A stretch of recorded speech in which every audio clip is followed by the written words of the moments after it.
네, 어쨌든 지금 뭐 시간이 없으니까 계속 하방을 봤어요. 계속 여기가 뚫릴 거다, 뚫릴 거다, 뚫릴 거다, 이 밑으로 내려갈 거다라고 계속 얘기했는데 어쨌든 저는 그 기준이 여길 넘기지 못하고였어요. 여길 넘기기보다는 여기가 깨질 확률이 높다라고 7주 연속, 거의 8주 된 것 같은데 계속 숏을 봤어요. 숏을 봤었는데 아쉽게 저 고점을 넘기고 빠져가지고 저도 이때에 좀 손절이 좀 났어요.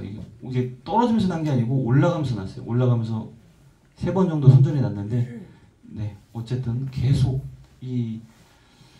저는 그 매매를 할 때 뉴스를 안 봐요. 그 뉴스는 예측할 수도 없고 어떤 뉴스가 나올지도 모르고 사실 후행성인 경우도 많고 고점에서 정말 큰 호재가 나오고 바닥에서 악재가 나오거든요. 네, 그래서 그냥 저는 아예 뉴스를 안 보는데 가끔씩 이제 차트가 막 빨리 움직인다 그러면은 막 트럼프가 방송하고 있고 막 그런 경우가 있긴 하더라고요.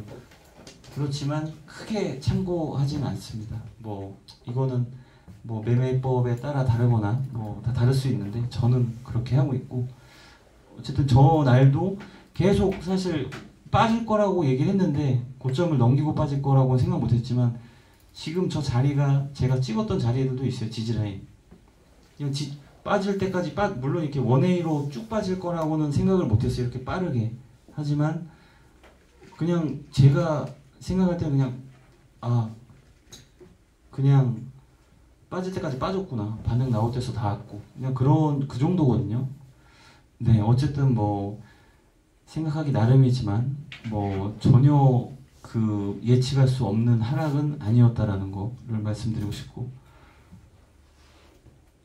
네, 어쨌든 이 딱 고점을 넘기고 사실 이 조정보다는 경우의 수가 너무 많아져서 이때부터는 이 가격을 찍진 않았어요. 그냥 이제 관망 아까 처음에 말씀드린 대로 제가 확실한 자리에서는 확실하게 말씀드리지만 좀 관망을 하고 있던 그런 상황이었고 브리핑도 애매하게 했죠. 올라가면 뭐 저항 이거고 떨어지면 지진 이거다. 네, 어쨌든 근데 이때 당시에는 처음으로 제가 고점을 넘기면서 브리핑에 넣었던 내용이 이 말은 처음으로 넣었던 거거든요. 변동성이 큰 장인 만큼 어느 때보다 시그널 방향대로 매매하는 게 유리해 보인다. 그러니까 왜 그러냐면 위로 올라가든 내려가든 크게 움직일 가능성이 있다라고 생각을 해서 저 말을 어쨌든 추가를 하게 됐고 실제로도 거의 다 모든 코인이 S가 떠 있고 모두 다 그 조정이 크게 나오게 된 상황이 있었죠. 네, 어쨌든 네, XRP는 네, 10월 7일부터 S 시그널이 떠 있었고 뭐 단시간에 50%가 넘는 조정이 있었죠. 네, 그래서 어쨌든 큰 관점을 다시 한번 보면 아까 그 제가 아침 브리핑에서 했던 내용을 토대로 어쨌든 제가 왜 하방을 일단 보고 있는지에 대해서 근거에 대해서 다시 한번 설명을 드리면 어쨌든 이 추세를 볼 때 저는 이제 큰 봉으로 이제 1일봉이나 뭐 6시간, 4시간 봉으로 이제 큰 추세를 확인하고 보통 이제 그 방향대로 방향을 어느 정도 정해 놓고 이제 매매를 하는데 이제 1일봉 차트를 다시 보시면 이렇게 이런 식으로 지금 15,000달러부터 지금 12만 달러 부분까지 이렇게 상승을 해왔죠. 여기서 제가 10월 27일 날 브리핑 했던 방식대로 추세선을 한번 그어봅시다. 네, 캔들 하단에 추세선을 긋고 그리고 컨트롤 C V 해서 네, 복사를 하고 상단으로 옮기면 이런 상승 채널이 지금 만들어지고 있죠. 네, 이런 채널에서 채널 코인 하나 더 드리겠습니다. 채널 하단이 뚫리면 몇 프로라고 했죠? 뚫릴 확률이?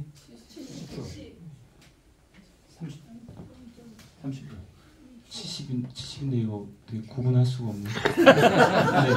네, 70% 채널 하단을 뚫고 내려올 확률이 70%, 예. 뚫고 올라갈 확률이 30%. 일단 이런 상황이에요 지금.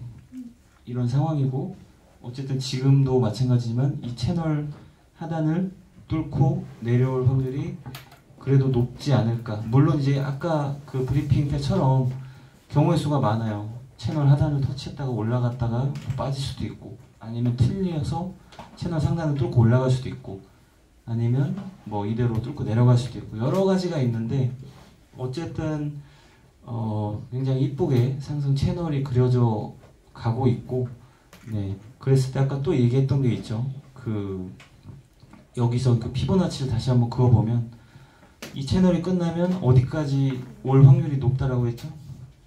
38.2. 거기가 일단은 8만대죠. 네, 여기까지만 와도 8만대예요. 지금은 10만대죠. 네, 어쨌든 이거를 메인 관점으로 보고 있고, 물론 이제 갑자기 다 네. 어쨌든 이게 틀리려면 어쨌든 틀렸다기보다는 이 채널을 이탈하면 일단 이 채널은 잘못된 채널로 이제 판단할 수가 있겠죠. 근데 어쨌든 이 채널이 깨지기 전까지는 어쨌든 이 상방을 뚫고 올라가기 전까지는 네, 계속 하방을 우선 볼 계획이고, 근데 보통 이제 손절을 되게 어려워하시잖아요. 기준을 잡기 어려워하시고. 근데 그 기준을 저번에도 누가 물어보셨는데 저는 그냥 마이너스 2% 나면 손절하는데 손절이 너무 많이 난다 라고 말씀하신 분도 계셨고, 그러니까 그런 수치로 하기가 굉장히 어려워요 사실. 그러니까 제가 계속 말씀드리는 게 이제 손절이 정해지면 들어가라 라고 말씀을 했는데, 이게 사실 뭐 그걸 어떻게 정해놓고 들어가냐 라고 말을 할 수 있는데, 저는 그냥 이런 채널을 만약에 보고 들어갔어, 그러면 이거 벗어나면 손절을 하는 거잖아요. 저는 그런 식으로 기준이 정해지고 이 채널이 확인되면 이 상단에서 들어가는 거예요. 뚫리면 손절하겠다 이런 식으로 명확하잖아요. 근데 그냥 단순하게 2% 3%에서 손절하는데 너무 자주 나요라고 어떻게 하면 좋아 이거를 개선할 수 있을까요? 라고 하면 너무 어려워지는 거죠. 이게 타점에 따라 다르고 어떤 근거로, 그러니까 명확한 손절의 기준이 뭐냐면 진입한 근거가 있을 거잖아요. 그 근거가 깨지면 손절을 하는 게 원칙이에요. 그 근거는 다 다르다 보니까 명확하게 말해드릴 수가 없는 거고, 네, 명확한 건 진입 근거가 깨지면 손절을 한다. 이게 사실 좀 정답에 가까운 좀 손절의 원칙이라고 생각을 합니다. 네, 어쨌든 통상적으로 38.2, 그리고 아까 그 초반에 보여드렸던 1년 하락, 3년 상승, 1년 하락, 3년 상승하고 지금 시점이고, 여러 가지를 봤을 때 어쨌든 조금은 이제 보수적으로 조심해서 매매를 해야 되지 않을까라고 생각을 하고, 어쨌든 지금 아까도 말씀드렸지만 이 채널에 관련해서도 좀 더 EX 차트에 좀 더 명확하고 좀 더 저희가 원하는 방향대로 그려질 수 있도록 좀 더 노력을 앞으로 많이 해 나갈 거고, 네, 이제 뭐 매번 말씀드리는 트레이딩 매매 원칙이 있죠. 뭐 제 원칙이긴 한데 어쨌든 뭐 지금은 다 아실 것 같은데 모르시는 분도 계시겠죠. 네, 제 원칙이고, 저도 이제 다른 사람의 매매 원칙을 보고 되게 느꼈던 게 되게 많았거든요. 그래서 혹시 지금 안 보신 분 계시면 한번 봐주시면 좋겠고, 어쨌든 대부분이 손절에 관한 내용이 많아요. 손절에 관한 내용이 많고, 네, 어쨌든 아까 처음에 말씀드린 대로 매매를 하면서 반복하지 말아야 될 행동이 생각보다 많지 않아요. 뭐 크게 보면 한 10가지 정도로 생각을 해보면 그 10가지만 안 하면 되는 거거든요. 그러면은 어쨌든 성공에 더 가까워질 매매로서 확률이 그래도 좀 더 올라가지 않나. 그 10가지를 죽을 때까지 반복을 할 것이냐, 아니면 그거를 고쳐서 그 반복하지 않을 것이냐, 이거를 잘 고민을 해서 후자가 되시길 바라고.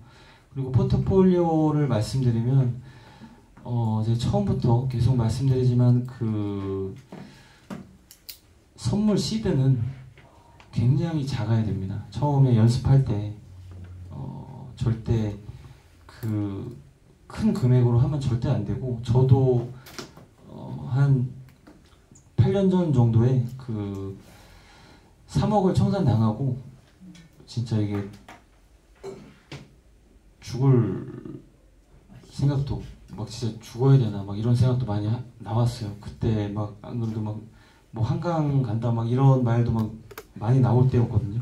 진짜 그런 고민을 많이 하다가 내가 진짜 이걸로 끝을 봐야겠다라고 생각을 하고 10만 원으로 다시 시작을 했어요. 매매를 10만 원에서 이제 돈이 쌓이면 20만 원으로 올리고 20만 원에서 50만 원으로 올리고, 이런 식으로 현물 말고 선물 운용 시드를 올려갖고, 그 사실은 이 선물 운용 시드가 그 사람의 그릇이고 실력이거든요. 저한테 갑자기 100억으로 하라고 한다, 절대 못하죠. 왜냐면은 100억으로 갑자기 하게 되면, 자기 그릇에 맞지 않는 금액으로 하게 되면 1, 2억 손절을 어떻게 해? 절대 못하겠죠. 존버하게 돼요. 절대 이건 손절을 익절도 10억을 먹을 수 있는데 5천만 원, 1억만 원 수익이 나면 익절을 누르고 쉽게 되죠. 그래서 그 손절이 잘 안 나가는 분들은 시드를 좀 줄여서 하시기를 권장드리고, 그 손절이 안 나간다는 거는 본인 그릇보다 큰 금액을 선물로 하고 있다는 말이거든요. 네, 그래서 현물 중심으로 자산을 배분하시고, 결국에는 큰 돈은 현물로 벌거든요. 선물로 막 1년 존버 못해요. 네, 현물은 가능하단 말이에요. 그러니까 현물 중심으로 하시고, 선물은 총 자산의 1%에서 10%, 처음이신 분들은 한 만원, 10만원으로 해보시고, 네. 그리고 $10,000로 예를 들어서 시작을 했어. 그런 경우에 출금을 해야 돼요. $10,000에서 $15,000가 예를 들어 됐어. 그러면 $15,000로 또 뭐 $20,000, $30,000를 하는 게 아니고, 딱 기간을 정해놓고 1일부터 말일까지 딱 끊어서, 뭐 예를 들어 $10,000로 했는데 $11,000가 됐어. 그럼 $1,000 빼서 현물로 옮기든 통장으로 넣든 빼고, 다시 또 $10,000로 해서 또 늘어나는 금액을 넣고, 마이너스가 됐어. 그러면 다시 또 채워 넣고, 이런 식으로 기준을 정해놓고. 세계 1위 트레이더도 이렇게 해요. 막 1,000만 원을 했다가 2,000만 원을 했다가 1억으로 했다가 계속 복리로 불리는 게 아니고, 그 사람조차 $10,000로 해서 $50,000가 되면 $40,000 빼고 다시 또 $10,000로 하고, 이런 방식으로 한단 말이에요. 그러니까 절대 전 재산을 넣고 하지 않기를 바라고요. 이런 식으로 리스크 관리를 항상 꼭 하셔야 됩니다. 선물 트레이딩은 정말 재밌지만 이 레버리지가 있다 보니까 내 욕심과의 싸움입니다. 네. 항상 막 진짜 막 $10,000로 하다가 $1,000로 남아서 막 100배로 때리고 막 이러면 안 되고, 네. 항상 욕심을 절제를 잘 하고, 정말 아까도 누가 물어보셨는데, 분할로 해서 진입을 하는데 분할로 하는 게 좋은지, 한 번에 다 들어가는 게 좋은지를 물어보셨는데, 무조건 한 번에 100%를 들어갈 수 있는 곳에서만 들어가야 돼요. 분할로 들어간다는 것 자체가 자신이 없는 거죠. 여기서 올라갈 수도 있고 또 한 번 떨어졌다 올라갈 것 같기도 하고, 불안하고 애매하니까 나눠서 하는데, 선물은 절대 그러면 안 되고 한 번에 내 시드의 100%를 다 들어갈 수 있는 시드로 해야 되고, 그런 자리에서만 매매를 해야 돼요. 정말 100%, 200% 자신 있는 곳에서만 해야지 됩니다. 절대 애매한 데서만 안 들어가도 승률이 정말 많이 올라갈 거고, 네, 확실한 자리에서만 매매하시길 바라고, 네, 또 그 레버리지를 쓰지 않는다.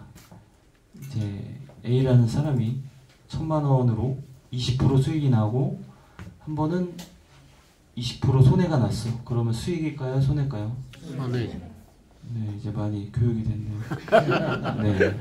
이제 한 번을 반복하면 960만 원이 되고 5번을 반복하면 한 번 익절, 한 번 패. 되게 승률이 좋은 것 같잖아요.